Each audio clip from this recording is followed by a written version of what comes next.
The Mage coming out here, making its debut for Alchemixt. Correct me if I'm wrong, he didn't play that. No, he did not play that for sure against the Beats. So this is the debut of this this deck here.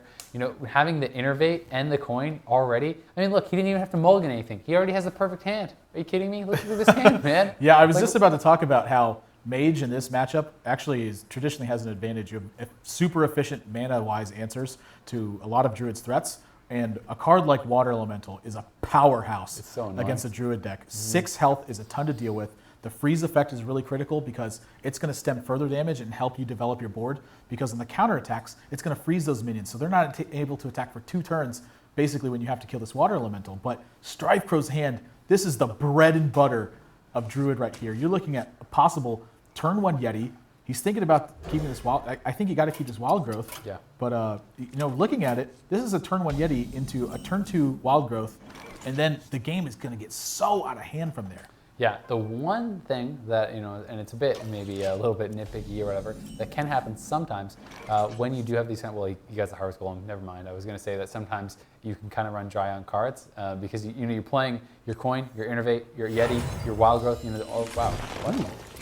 You know what? I actually like this play a lot. And then he's gonna be doing the golem then into the Yeti and saving right. Innervate. So he wants to use this Innervate later on, and I think that Force of Nature influences that decision a lot. Yeah. Because the Force of Nature is a direct answer to this Water Elemental. Interesting. It's a mana inefficient answer, but it's an answer nonetheless. So I think that's playing into his decision a little bit. And then also if he draws something like Savage War, which he's actually got 2 copies of in this Druid deck, a really high impact coming from him because at that point he's easily able to use those Innervates to power through those Force of Natures for the win. So he's got 2 cards in his deck, in my opinion, that really can just end the game if he draws them. Yeah, just interesting to see. I mean, how do you feel about this? You think that this is the right choice? I mean, having that Yeti out, it would have already done 4 damage, you know, and really when you look at the hand, no way to deal with it until turn 4. Right. So I think there's 3 things that are coming into play in this match. Number 1, I think, is if he turn 1 Wild Growths, it throws off his opponent a little bit. StrifeCro is known for being very aggressive, but Wild Growth is typically a card you see in ramp decks. Okay. So what you saw last turn, Alchemixt was considering playing this Blood Mage or the Hero Power. If he uses the Blood Mage, he wants to tempo his opponent and prevent him from being able to play something like a turn 3 Harvest Golem if they decide to use the attack from their Hero Power.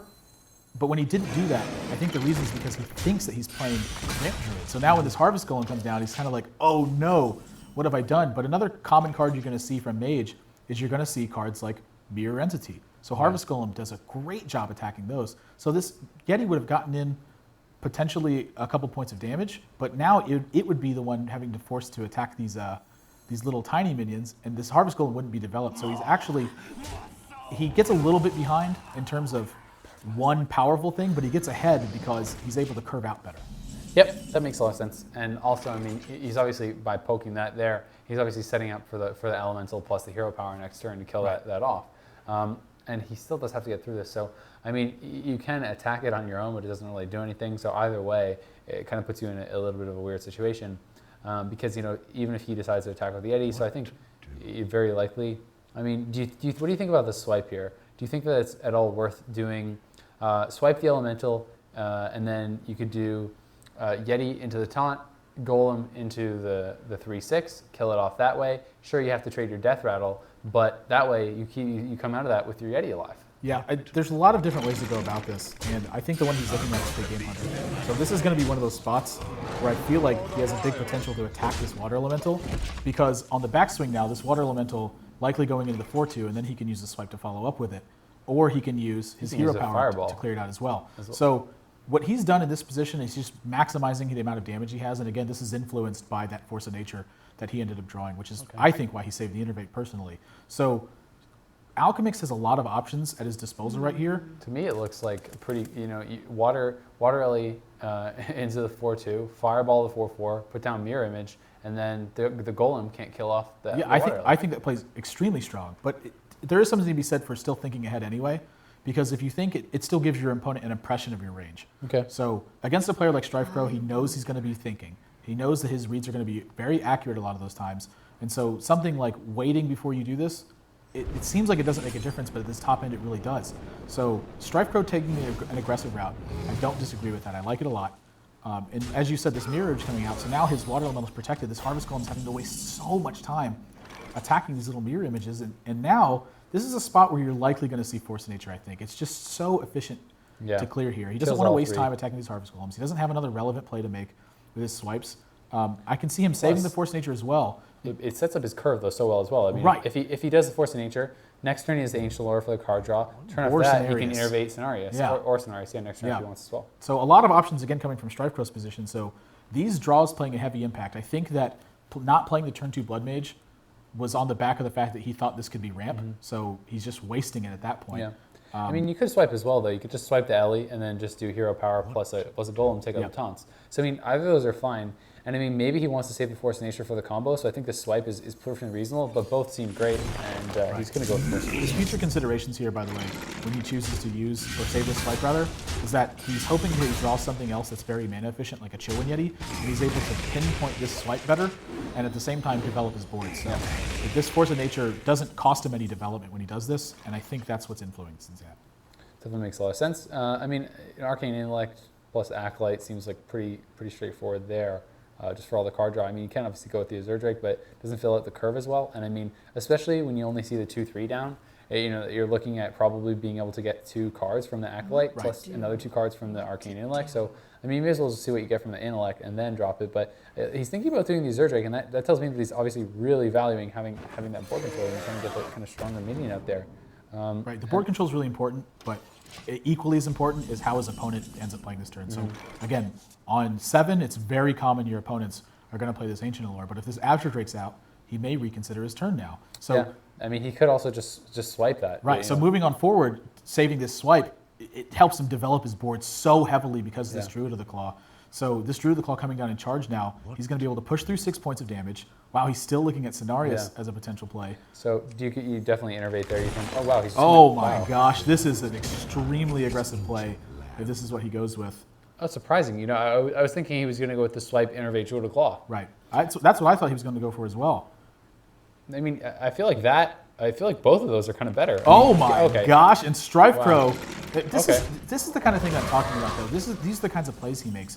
He wants to force his opponent to hero power this Harvest Golem in hopes that it stunts his development enough that when he responds with something like a Polymorph, that he's able to keep pushing through a couple points of damage and then use this Ancient Allure to refill his hand. So he's actually trying to pick a removal spell here and at the same time kill this Azure Drake. So a big development turn, but at the same time, the counter development is also important, which is something that factors in, I think, to that Cenarius play. Yep, Alchemixt definitely had the answers for that there now. I mean, I think the card draw here is really the only play, and he's going to go for that. I mean, may as well just trade the sheep in and then just go face. There's a nice draw. It's really nice draw. This is going to be a big battle of card advantage, and for StrifeCro, that Polymorph's out of the way now, and that tells him that his opponent, if he wants to remove this Ancient Allure, is going to have to use more burn spells. That's something he's looking forward to as well. Well, he does have the Frostbolt Ice Lance, which you could do it that way. There's a lot of ways he could do it. We'll see what he's going to go for. I imagine it's going to be Mana Worm and Frostbolt. Okay. I could be wrong about this though. There's a lot of merit, I think, to just playing Acolyte of Pain, honestly. Yeah.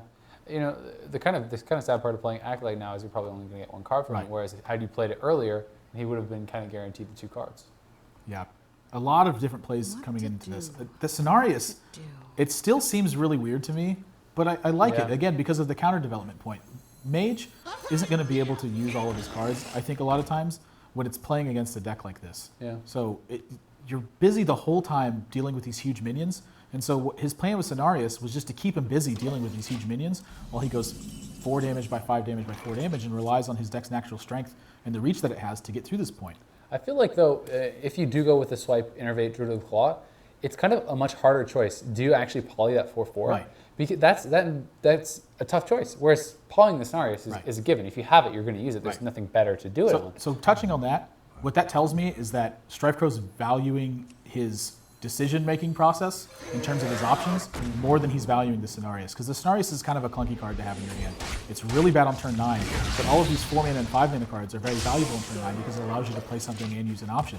So when he innervates out that Cenarius, all of these things are coming into account with that. So he noticed he did it pretty quickly too. So it's a testament to his experience with this Druid deck Yeah. and how heavily it influences your plays coming into this. So now you're in Alchemixt spot. This is not the kind of hand you want, and this is No. not the board position you're looking for. I feel like he's in a horrible position. I mean, he can clear some of this up if he'd like to, but you know, you're looking at a Druid who has a lot of cards in his hand, who has 2 strong minions on the board.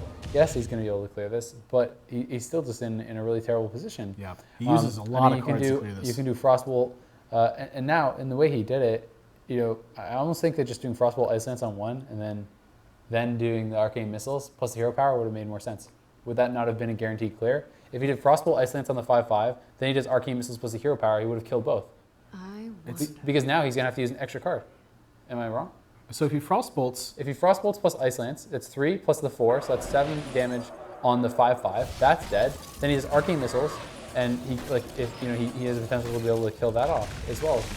The Arcane Missiles have to hit the Azure Drake 3 times for the Hero Power. But they all hit the I feel like all of his options are poor at this point. That's a chance to save a card. Right. Right? I feel like all of his options are poor at this point, and what's happened is he's just resided to his fate. Yeah. Like, it's so hard for him to climb out of this because 2 Ancient of Lords has come down, and you've had to use so much burn to do it. So you have this Pyroblast in your hand, and then you have these burn spells that you're using for reach. He's fallen apart at the hinges, honestly. And a lot of this is on the back of the fact that he got tempoed so hard by this Innervate Cenarius play. Yeah. He was forced to use mana to take care of these cards that he doesn't typically see this early on. Yep, well that is going to be that. The Keeper will do it with the extra 2 damage. He had Force Nature as well, had lots of ways to do it. So he's just he's showing off his knowledge there with a silence on that 4/1. Yeah. So it's something to keep in mind. If your minions are frozen, you can silence them. It'll remove all enchantments from the minion, including